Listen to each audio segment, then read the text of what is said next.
지난 한 주간이 좀 비교적 추운 날들이 좀 있었죠. 한 주간 동안 여러분 건강 중에 잘 보내셨습니까? 오늘도 주님 앞에 나오신 여러분들에게 주님의 크신 은혜가 함께 하시기를 축복합니다.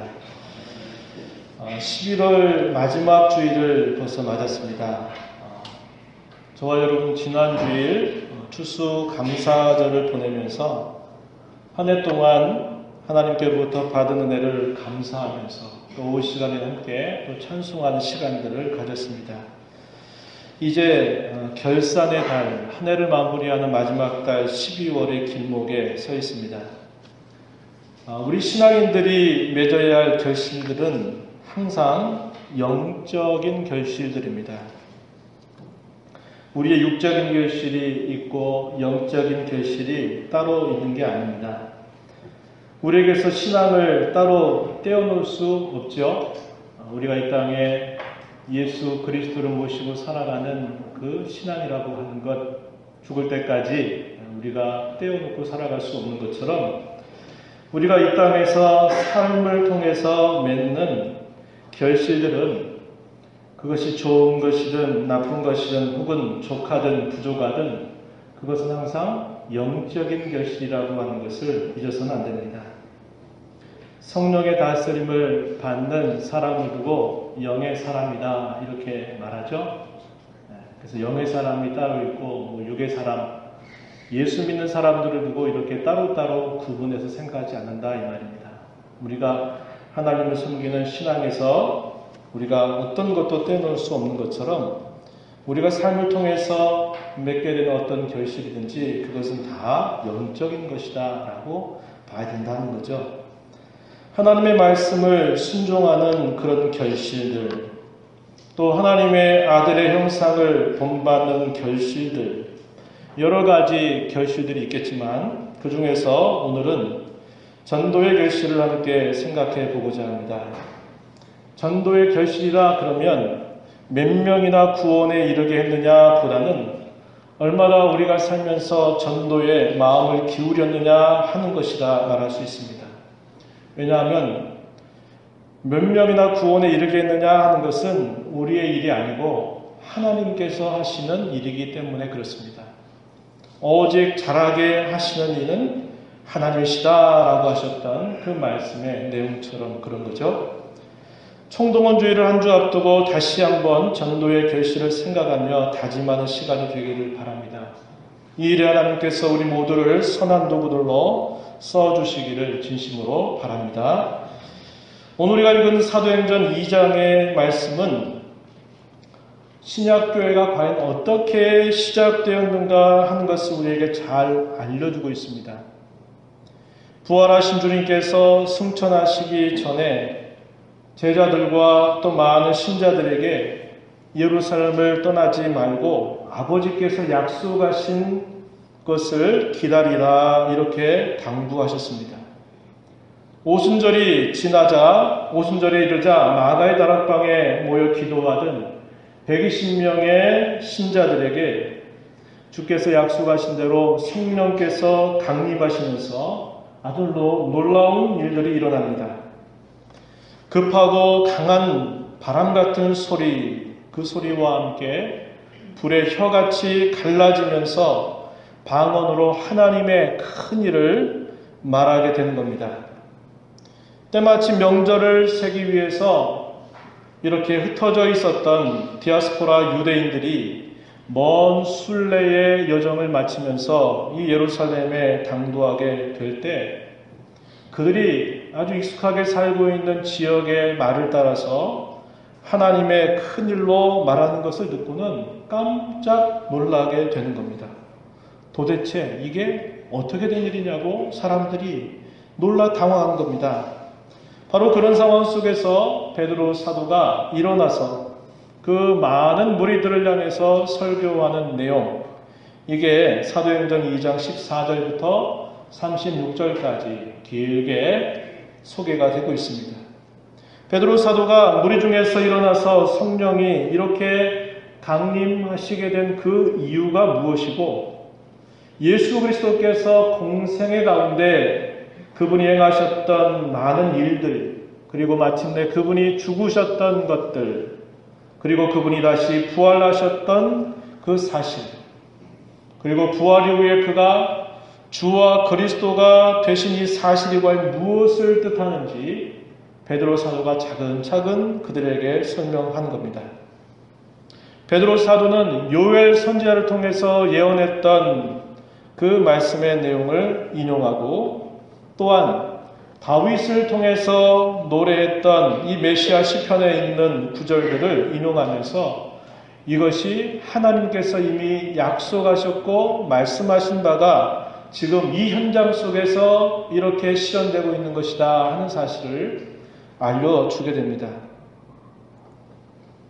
자, 이렇게 성령께서 그들 가운데 이렇게 놀랍게 임하시면서 그들이 전혀 배우고 알지 못했던 언어를 따라서 하나님의 큰 일을 말하게 된 이 사실은, 자, 예수 그리스도께서 이 땅에 오셔서 그분이 이루실 모든 일들을 다 완수하셨기 때문에 그 완수된 일에 따라서 이렇게 성령께서 지금 이 가운데 충만하게 임하고 계신 것이다 라고 이렇게 설명합니다. 사도행전 2장 33절 말씀 한번 보시면 이렇게 표현하고 있어요. 하나님이 오른손으로 예수를 높이심에 그가 약속하신 성령을 아버지께 받아서 너희가 보고 듣는 이것을 부어 주셨다, 이렇게 말합니다. 자, 예수님께서 이 땅에 오셔서 이 구원의 일들을 완수하시기 위해서 행하신 그 모든 일들이 다 마쳐지게 된 것을 결국 확인하고 성령께서 이렇게 강림하게 된 것이다 라고 베드로 사도는 설명을 하고 있는 겁니다. 베드로 사도는 설교 가운데서 두 차례에 걸쳐서 그들의 죄악을 언급하고 있습니다. 23절 말씀에 보면 그가 하나님께서 정하신 뜻과 미리 아신 대로 내준 바 되었거늘 너희가 돕는 자들의 손을 빌려 못 박아 죽였다, 이렇게 말합니다. 예수님을 십자가에 내어주도록 그렇게 성난 군중들이 요청하고 요구했던 그 사실들을 이렇게 지적하고 있는 내용이죠. 또한 33절 우리가 조금 더 읽었던 그 말씀의 내용에도 보면, 자, 너희가 십자가에 못 박은 이 예수를 하나님이 주와 그리스도가 되게 하셨다. 예, 36절입니다. 36절. 너희가 십자가에 못 박은 이 예수님을 그들이 십자가에 못 박으라고 내어놓았던 그 죄악을 이렇게 지적하고 있는 것이죠. 이렇게 그들의 죄악을 두 차례에 걸쳐서 베드로 사도가 지적하게 되고, 예수께서 이렇게 죽으시고 부활하시고 승천하시게 된 이 일들을 구약의 말씀을 따라서 이렇게 그들에게 설명을 하자 이 말씀을 듣는 청중들의 반응이 어떻게 되는가, 그 내용이 오늘 우리가 읽은 이 본문 37절부터 이하에 쭉 주어지는 말씀을 통해서 그들의 반응이 어떠했는가 하는 것을 우리가 살펴보게 됩니다. 자, 사도의 설교는 이 청중들의 마음을 깊이 찔렀습니다. 그들의 태도가 이렇게 표현되고 있어요. 37절 말씀을 보니까 형제들아 우리가 어찌할꼬, 이렇게 그들이 고백하는 겁니다.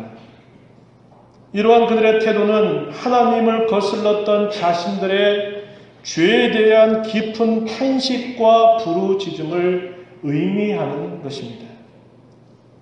그런 그들을 향해서 사도는 회개하여 각각 예수 그리스도의 이름으로 세례를 받고 죄 사함을 받으라고 권고합니다. 그러면 성령의 선물을 받게 될 것이라고 약속하죠. 38절 말씀에 그렇게 소개합니다. 또한 여러 말로 확증해서 그들에게 또 권고하죠. 이 패역한 세대에서 구원을 받으라, 이렇게 권고한 겁니다. 그런데 사실 이 말씀의 내용들은 앞서서 베드로 사도가 했던 설교 내용 가운데 2장 21절 말씀에 보면 요엘 선지자의 글을 인용해서 이렇게 표현했죠. 누구든지 주의 이름을 부르는 자는 구원을 받으리라 하는 그 말씀의 내용을 좀 더 세세하게 베드로 사도가 자신들이 지은 그 죄에 찔려서 어떻게 해야 되는가를 묻는 그 청중들에게 이 사실을 좀 더 구체적으로 설명하고 있는 겁니다. 회개하여 예수 그리스도 이름으로 세례를 받고 죄 사함을 받으라. 그러면 성령의 선물을 받을 것이다. 이 패역한 세대에서 구원을 받으라 하는 이런 표현들이 바로 앞서서 이야기하고 있는 2장 21절의 그 내용을 좀 더 구체적으로 이렇게 설명하고 있는 내용으로 우리가 확인하게 됩니다. 이 말을 받았던 사람들이 세례를 받죠. 그런데 그 세례를 받는 무리의 수가 몇이라고 표현했습니까? 41절 말씀해 보니까 이날의 신도의 수가 3천이나 더하더라 이렇게 표현합니다. 자, 이렇게 세례를 받고 그들이 돌아온 그 사람의 수가 3천이나 됐다라는 말은 그 사람들, 진실로 회심을 하고 믿게 된 그 사람들의 목록을 아마 당시 예루살렘 교회의 이런 사도들과 있었던 이들이 다 아마 세워보았을 거예요.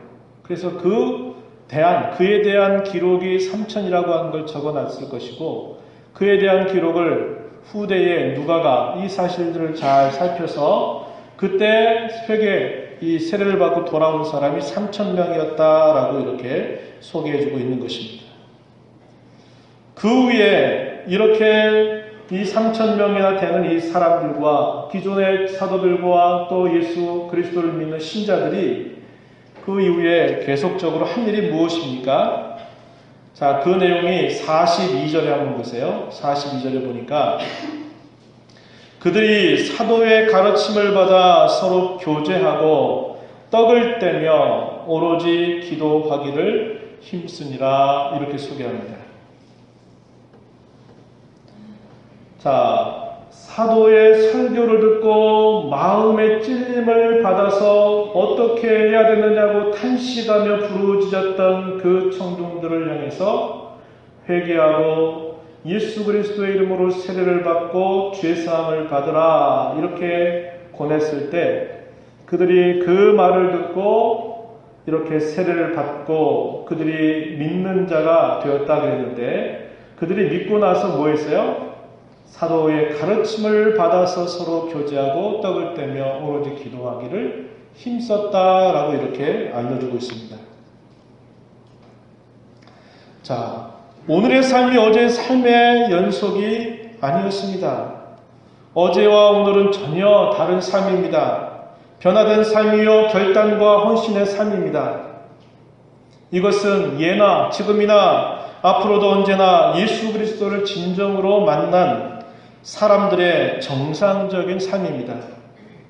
그들은 서로 나누고 섬기면서 날마다 마음을 같이 하여 성전에 모이기를 힘썼고, 집에서 떡을 떼면서 기쁨과 순전한 마음으로 친교하면서 하나님을 찬양하였고, 이 사실들이 온 백성들에게 칭송까지 받게 되는 그런 열매들이 따라오게 됩니다.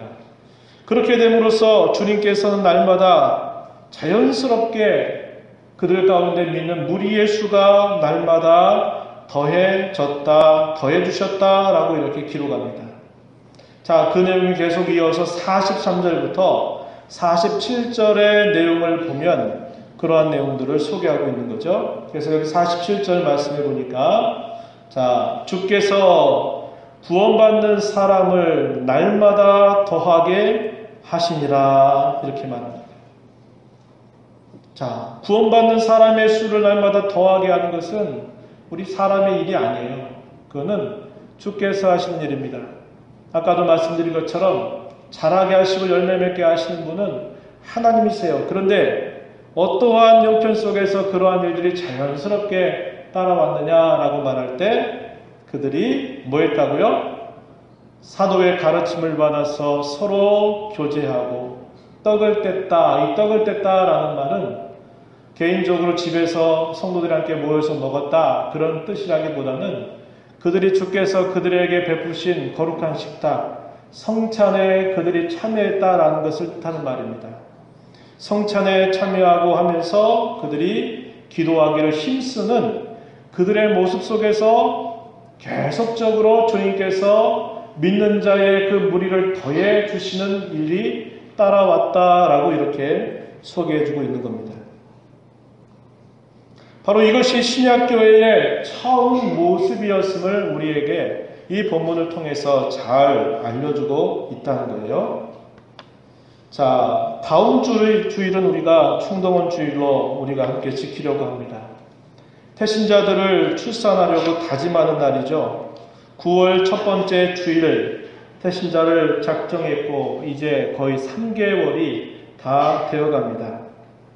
먼저 저와 여러분이 분명하게 확인해야 될 것이 있는데 그것은 주객이 전도돼서는 안 된다 하는 것입니다. 저와 여러분들이 태신자들을 인도하고 그들을 출산하려고 하는 목적은 단순히 교인들의 증가를 위해서 혹은 소위 말하는 교회 부흥을 위해서 그렇게 해서는 안 된다고 하는 겁니다. 그건 목적이 아니라 자연스러운 결과로서 따라오는 것이 되어야 한다고 하는 사실이죠. 초대교회, 신약교회의 모습은 이것을 우리에게 잘 보여주고 있습니다. 하나님께서 저와 여러분에게 가르쳐 주시는 목적이란 그들이 함께 우리와 함께 구원받는 이 일에 참여하는 일이고 더 나아가서는 하나님의 나라가 확장되거나 건설되는 것이 바로 목적이어야 함을 분명하게 보여주고 있어요.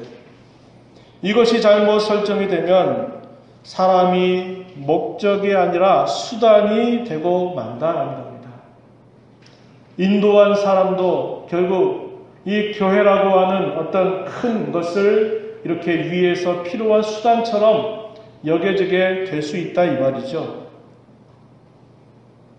나를 위하는 줄로 알았는데 나중에 보니 나를 이용해 먹어버린 거잖아 라는 이런 말을 우리는 간간히 들어요. 사람들이 무엇인가 자기에게 어떤 호의를 베푸고 자기에게 좋은 것을 베풀어줘서 참 그 일이 고맙고 감사했는데 나중에 지나고 보니까 그렇게 한데 딴 속셈이 있었다라는 것이 발견되면 그 마음이 얼마나 상처가 깊겠고 그것이 얼마나 마음을 아프게 하겠습니까?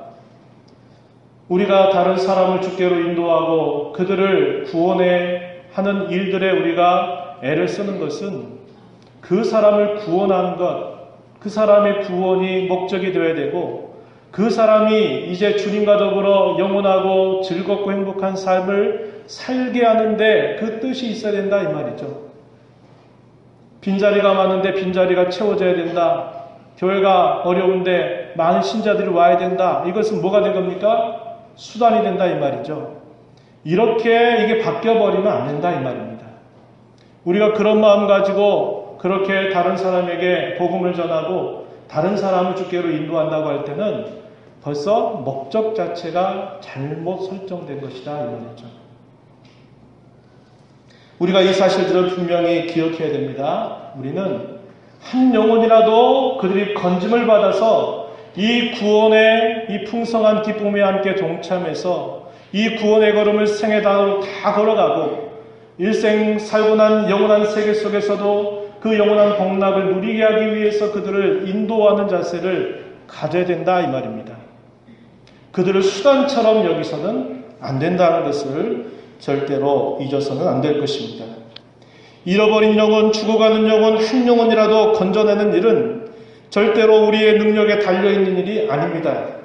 그것은 하나님께 달려있는 일입니다. 하지만 저와 여러분이 이러한 일의 도구로 잘 쓰임받기 위해서 할 일은 분명하게 성경이 우리에게 가르쳐 주는 겁니다.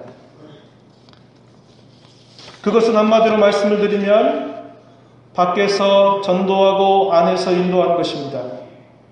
우선적으로는 교회에 속하도록 전도하는 일이고 그 다음으로 중요한 것은 교회 가운데 잘 인도하는 것입니다. 이런 두 가지가 잘 균형과 조화를 이루어야 합니다. 신약교회가 성립되고 바르게 성장하게 된 데는 궁극적으로는 하나님의 역사요 하나님의 은혜이지만 우리 편에서 볼 때에는 이 두 가지가 잘 균형을 이루었기 때문이기도 하다는 겁니다. 저와 여러분 오늘 살핀 이 본문의 내용은 이에 대한 아주 좋은 지침을 준다 하겠습니다. 자, 첫 번째로 우리는 전도하는 일에 힘쓰자라고 하는 겁니다. 베드로 사도가 모여있는 무리들을 향해서 복음을 선포하면서 그들에게 회개를 촉구하죠. 또한 여러 말로 확증하면서 권합니다. 그러면서 예수 그리스도를 믿으라고 전하는 거죠. 저와 여러분이 태신자들을 초청하고자 하는 것은 바로 이 복음의 메시지 앞으로 그들을 인도하려는 것입니다. 죄사함 혹은 이 구원의 약속은 모두에게 열려 있습니다. 어떤 사람은 그럴 만한 자격이 있고 어떤 사람은 아직 그런 자격에 미치지 못하고 누구는 되고 누구는 안 되고 이렇게 되어 있지 않는다 이 말입니다. 오늘 저와 여러분이 읽은 본문 39절 말씀에 베드로 사도가 이렇게 말하죠. 이 약속은 너희와 너희 자녀와 모든 먼데 사람 곧 주 우리 하나님이 얼마든지 부르시는 자들에게 하신 것이라. 이 약속이 뭡니까? 예수 그리스도를 믿으면 죄사함을 받고 그들이 구원받는다고 하신 이 약속이 너희와 너희 자녀 그리고 모든 먼데 사람 그들에게 열려 있는 것이라고 이렇게 사도가 말하고 있습니다. 저와 여러분이 힘써야 될 것은 무엇이냐? 그들을 구원의 대상자들로 여기는 겁니다. 그리고 그들의 영혼의 가치가 주께서 말씀하신 것과 같이 천하보다도 귀하다고 하셨던 그 말씀을 기억하고 진심으로 그들을 위해서 기도하고 여러 말로 확증하고 권하는 자세를 가지는 것입니다. 이것이 저와 여러분이 힘써야 될 일임을 우리가 말씀을 통해서 확인하게 되는 겁니다. 두 번째는 친교에 힘쓰자는 거예요. 친교에 힘쓰자는 겁니다. 주께로 돌아온 이들을 잘 인도해야 합니다. 오늘 우리가 읽은 본문 말씀 속에 41절에서 이렇게 표현했죠. 사도의 가르침을 받고 사도의 설교를 받았던 사람들, 41절에 그 말을 받은 사람들은 세례를 받음에 이날의 신도의 수가 3,000이나 더하더라 이렇게 표현되어 있죠. 자, 바로 그들이 42절에 그들이 사도의 가르침을 받아 서로 교제하고 떡을 떼며 오로지 기도하기를 힘썼다라고 이렇게 말하는 겁니다. 그래서 그들이 자신들의 죄에서 돌이켜서 구원받고 모든 게 다 끝나버린 게 아니고 그들이 이제 예수 그리스도를 구주로 영접해서 교회에 속하게 되면서 그들이 함께 했던 일이 뭐냐? 자, 사도의 가르침을 받아서 서로 교제하고 떡을 떼며 기도하기를 힘쓰는 삶을 살았다라고 말합니다. 그럼으로써 그들이 계속적으로 그리스도인답게 계속적으로 양육되고 자라가는 일들을 계속적으로 했다 이 말입니다. 그런 과정 속에 자연스럽게 더해주시는 구원받는 사람의 무리를 주님께서 더해주시는 일이 자연스럽게 열매로 따라왔다라는 사실을 본문에서 우리에게 가르쳐 주고 있는 겁니다. 자, 주일오후 시간에 우리가 함께 성도의 교제라는 것에 대해서 생각한 적이 있었죠. 성도의 교제 혹은 교통, 우리가 사도신경에서도 고백했던 그 내용, 여기 친교라고 하는 말이 다른 말이 아니라 똑같은 말입니다. 친교하니까 그저 우리가 교회 가운데서 그냥 서로 친해지고 익숙해지면 되겠다 이런 정도를 말하는 게 아니고 그리스도 안에서 한 몸, 한 지체가 되는 것을 확인하고 그리스도와 더불어 끊임없는 연합을 통해서 주님과의 그 관계가 든든하게 서가고 성도와 성도 사이에 주의 말씀을 바탕으로 주의 말씀을 근거로 해서 그 말씀을 통해서 아주 끈끈하게 응집되는 그러한 모습을 두고 이걸 성도의 교제라 부른다 이 말입니다. 그저 어떤 일들을 하고 밥 먹고 식사하고 나누고 이야기하면서 단순히 친해지는 것 그걸 두고 친교의 전부라고 말하지 않는 거다 이 말이죠. 기존 성도들인 저와 여러분은 어떻습니까? 성경에 보면 권속이라 이렇게 표현해요. 권속. 좀 어려운 표현입니다. 오늘날 쉽게 말하면 가족이라 이 말이에요. 저와 여러분이 한 가족이다 이 말입니다. 그렇게 성경은 저와 여러분의 관계를 표현하고 있는 거예요. 한 가정에서 그 가족의 분위기가 얼마나 중요합니까? 그렇죠? 굉장히 중요하죠. 우리의 자녀들이 그 가정의 분위기에서 이렇게 익숙해서 자라게 되고 그 자라난 그 영향은 평생을 가게 돼 있다 이 말이죠. 마찬가지라는 겁니다. 우리가 함께 예수 그리스도를 믿고 그리스도의 피로 말미암아 한 가족이 되었다라고 할 때는 저와 여러분이 한 가족이라는 사실이에요. 끊을 수 없는 가족이라는 겁니다. 끊을 수 없는 가족. 이 가족의 관계는 어떻습니까? 우리 일생 관계로 끝나는 게 아니라 언제까지 가요? 영혼까지 가는 관계입니다. 우리가 이 땅에서 아무리 혈연으로 가깝게 우리와 형제와 자매, 남편과 아내 이렇게 할지라도 그것은 일생 관계입니다. 일생 관계. 우리가 이 땅에서 80년, 90년, 100년 이렇게 살다가 끝나면 그것으로 끝날 수 있는 관계예요. 그러나 저와 여러분이 그리스도 안에서 우리가 그리스도를 믿고 죄 용서를 받고 우리가 주님의 지체가 됐다라고 하는 것은 우리 일생 동안의 관계로 끝나는 게 아니라 영원까지 계속되는 그런 관계임을 성경이 가르쳐 주고 있다 이 말입니다.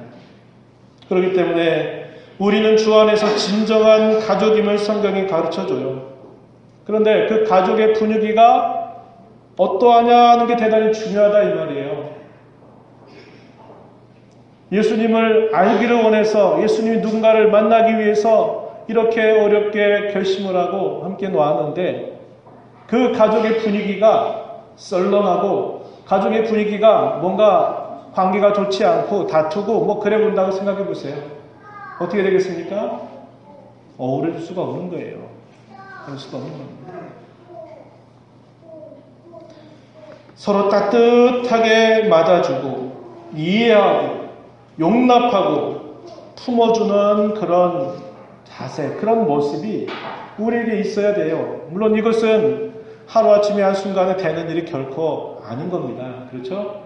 우리 인격이 하루아침에 다듬어지지 않는 것처럼 우리가 이렇게 주님 안에서 참된 교통을 배워가고 나누는 것 또한 하루아침에 되는 일은 아니에요. 그러나 우리가 이런 부분에 대단히 마음을 쓰고 그것에 집중해야 될 것에 대해서는 우리가 깊이 생각을 해야 된다 이 말이죠.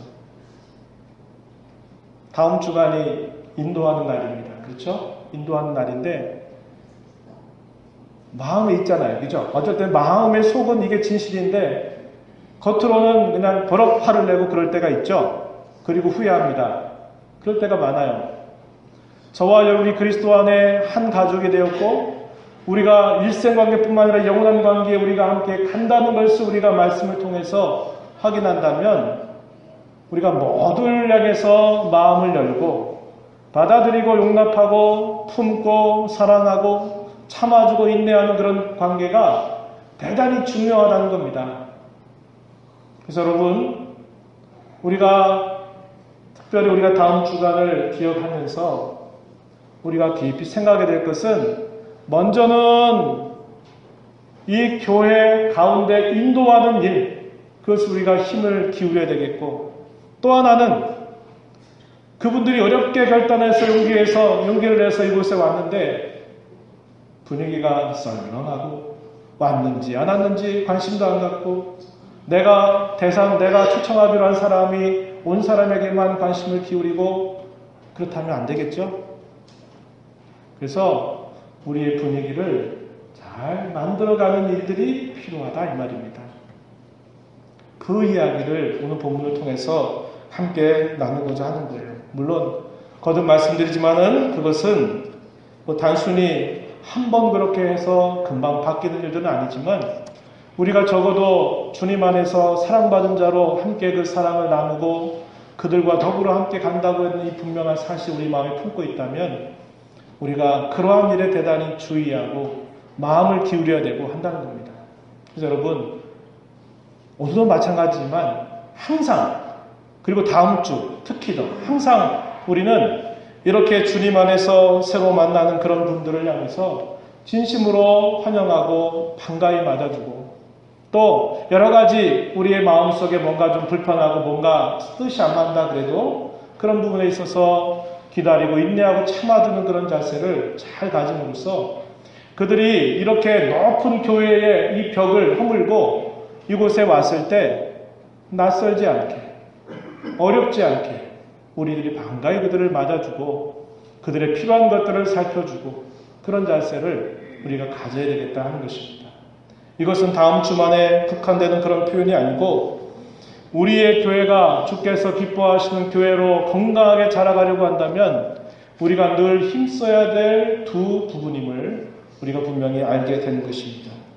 저와 여러분이 이 말씀을 기억하면서 주께서 우리 이렇게 하는 일들을 통해서 주님이 선한 열매를 맺어주시도록 힘써 가야 될 것입니다. 말씀 냈습니다. 한 영혼을 건져내는 것은 어둠에서 빛으로 사탄의 권세에서 하나님의 나라로 인도하는 것이라고 가르쳐 줍니다. 사도행전 26장 18절 말씀에 보면 바울 사도가 그렇게 표현해요. 그렇기 때문에 이것은 영적인 전쟁입니다. 영적인 전쟁. 누가 좋아하겠어요? 어둠 가운데 늘 변함없이 살던 그 사람이 갑자기 복음을 받고 그가 예수 믿으려고 하면 사단이 가만두겠습니까? 온갖 환경들을 흔들고 여러 가지 상황들을 만들어서 이 일들이 쉽지 않도록 할 겁니다. 그렇기 때문에 우리가 이번 한 주간 동안을 특별하게 이러한 영적인 그러한 전쟁임을 인식하면서 한 주간 동안 진심으로 기도하고 또 우리가 전도하려고 하는 우리의 사랑하는 가족들이나 이웃이나 잃어버린 영혼들이 교회에 속하도록 전도하기를 힘쓰되 포기하지 말아야 하겠습니다. 그리고 그들을 잘 맞을 준비를 하면서 우리 주님께서 이 일들을 통해서 하실 일들을 저와 여러분 모두가 기대하며 우리가 함께 준비해가는 그러한 복된 주간들이 되기를 진심으로 축복합니다. 기도하겠습니다. 하나님 아버지 감사합니다.